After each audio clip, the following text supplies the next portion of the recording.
Al, I want to say congratulations that you're going to be the next president of the AFL-CIO of Alabama. It's quite an honor.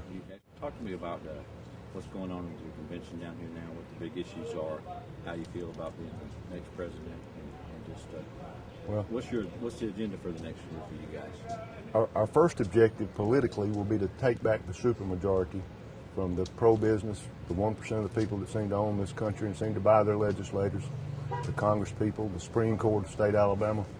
We're going to do our best to take back some seats and eliminate the supermajority. We're going to fight the battles we can win.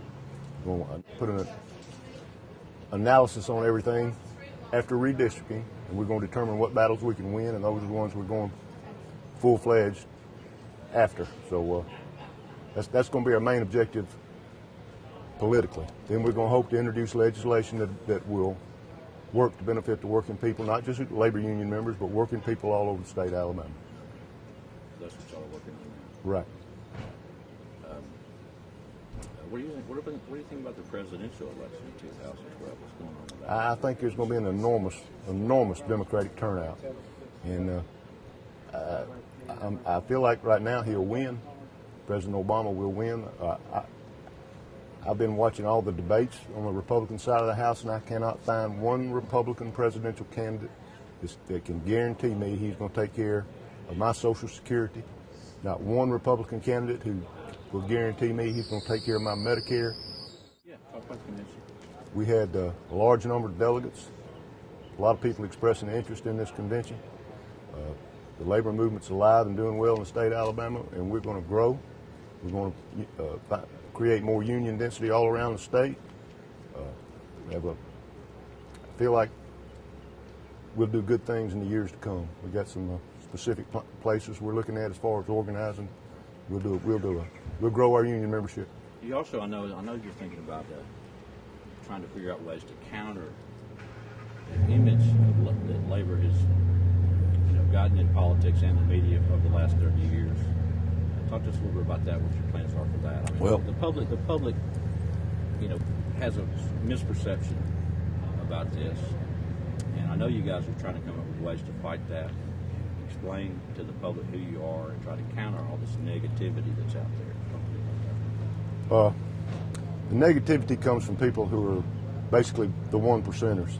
99% of the people who get up every morning and go to work at a place of business that they don't own know that the labor unions brought them the 40-hour work week. In fact, today is the 73rd anniversary of the 40-hour work week, brought to you by labor unions. They know employer-provided health insurance brought to you by labor unions. Weekends brought to you by labor unions.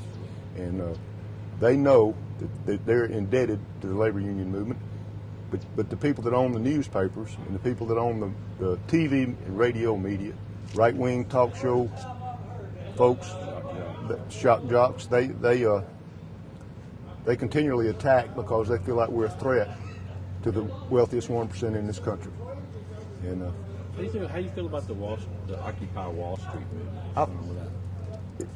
I'm for it. We support it 100% and going to start encouraging our unions to come around the state to be more involved in Occupy Wall Street. They're right on their message. 99% of the people are being are being led by 1% of the population. The wealthiest 1% owns the Alabama Supreme Court and the Alabama legislature. And we can't get a fair shake in government, in our justice system, and that's wrong. And we're going to do everything we can do to get people to thinking along those lines. Maybe not realize that labor unions actually, 52% of the American public is still in favor of labor unions, okay?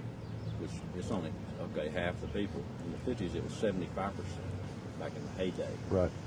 But, if you look at the other institutions in our society and where they rank, look at where Congress is right now, 13%. The American public does not support this Tea Party Republican Congress. So that's sure don't. But people that watch Fox News and listen to Rush Limbaugh on talk radio, they seem to think people support that. They don't. We need to get the message out to them.